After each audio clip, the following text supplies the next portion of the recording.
Sultan Agung Hanyokrokusumo merupakan sultan ketiga yang memerintah Kesultanan Mataram.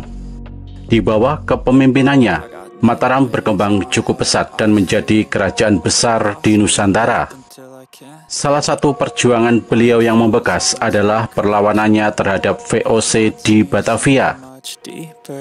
Dalam buku sejarah Raja-Raja Jawa tahun 2011 oleh Purwadi, Sultan Agung Hanyokrokusumo memiliki nama kecil Raden Mas Jatmiko yang berarti sopan dan rendah hati.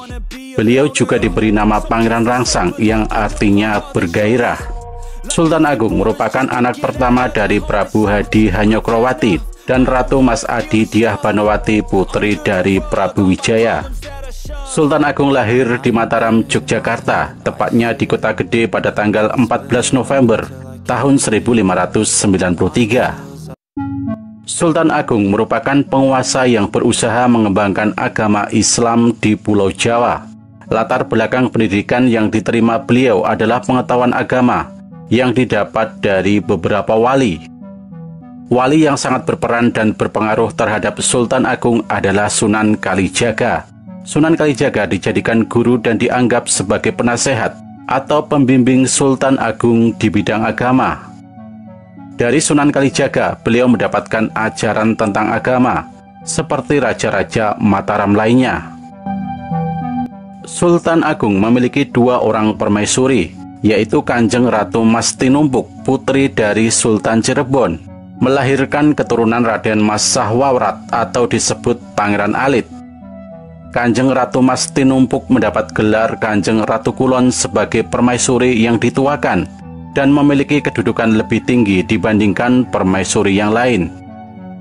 Kemudian Kanjeng Ratu Batang, putri Pangeran Upasanta dari Batang, yang melahirkan Raden Mas Syahidin alias Amangkurat I, mendapat gelar Kanjeng Ratu Wetan sebagai permaisuri muda. Berdasarkan buku Puncak Kekuasaan Mataram, Politik Ekspansi Sultan Agung, pada tahun 2002 oleh H.J. de Graaf, Sultan Agung terkenal sebagai Raja Mataram yang tangkas, cerdas, dan taat agama. Sultan Agung juga dikenal sebagai Raja kuat, bijaksana, cakap, dan cerdik dalam menjalankan pemerintahan, hingga kehidupan perekonomian Mataram berkembang pesat dari hasil bumi yang melimpah. Wilayah kekuasaan Mataram juga terus meluas seiring pemerintahannya, sehingga Sultan Agung dikenal sebagai Raja Mataram yang cakap melakukan ekspansi wilayah.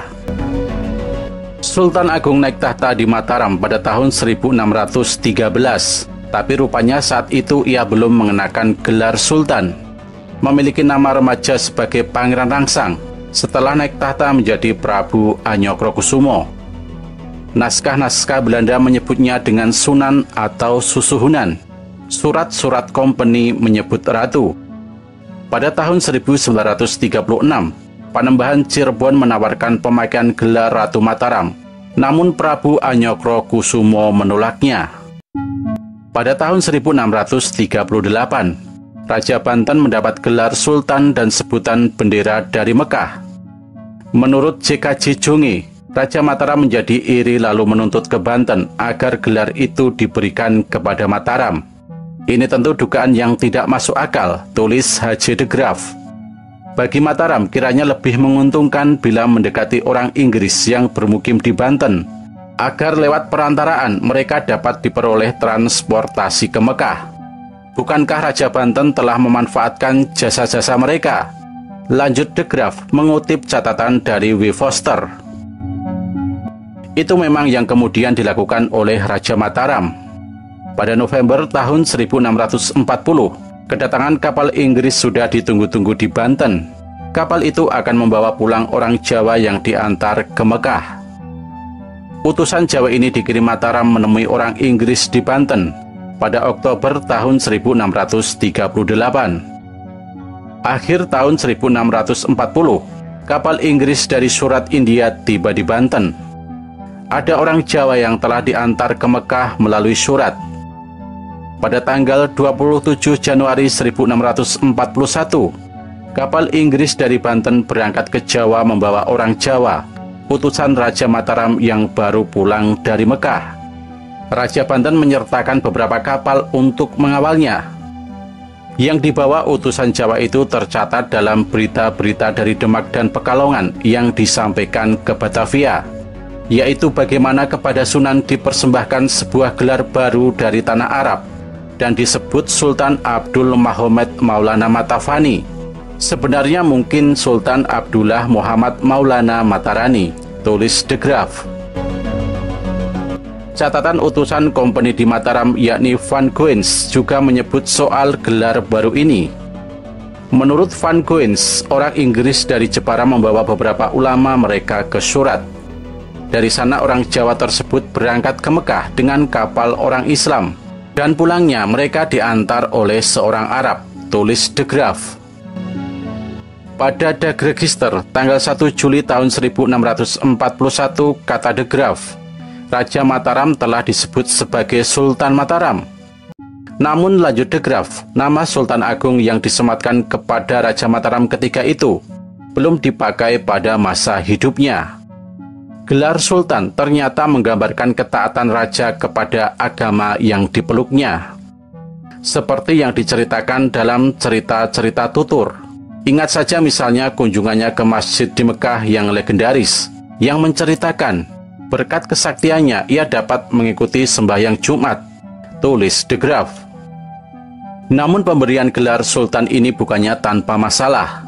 Sebelum Inggris membantu Sultan Agung, kompeni rupanya juga telah menawarkan upaya gelar Sultan dengan imbalan pembebasan tawanan. Kisahnya terjadi pada tahun 1640. Kompeni membujuk Raja Mataram agar bersedia membebaskan orang-orang Belanda yang menjadi tawanan di Mataram. Sebagai imbalannya, kompeni akan membantu mengupayakan gelar Sultan dari Arab. Maka kompeni bersedia mengantar utusan Raja Mataram ke Mekah melalui surat India. Pada tanggal 24 April tahun 1640, kompeni menulis surat janji ini kepada Patih Mataram, yakni Tumenggung Dirantaka. Pada tanggal 21 Agustus tahun 1640, kompeni mengulangi lagi tawaran tersebut. Tetapi saat itu Sultan Agung tidak menanggapi permintaan dan tawaran kompeni itu, karena Sultan Agung sudah mengirim utusan untuk mengupayakan gelar Sultan itu dan sudah berangkat ke Surat bersama orang Inggris pada tahun 1639. Orang Jawa itu konon telah berlayar ke sana paling lambat pada pertengahan tahun 1639, dan perjanjian mengenai perjalanan ini diduga dibuat pada akhir tahun 1638 atau awal tahun 1639, tulis The Graph. Ketika pada tahun 1642 Sultan Agung mengirim utusan ke Mekah, kompeni melakukan sabotase. Orang Inggris terinspirasi oleh cerita orang-orang Belanda yang ditawan di Mataram mengenai rencana kompeni ingin mengirim orang Jawa ke Mekah. Ulama Arab yang ada di Jepara dikirim ke Arab membawa 18 orang ke Jawa. Mereka dibekali 6.000 rial untuk disedekahkan di makam Nabi. Orang Inggris menyebut pengiriman utusan ke Mekah ini atas surat perintah dari Sultan Agung.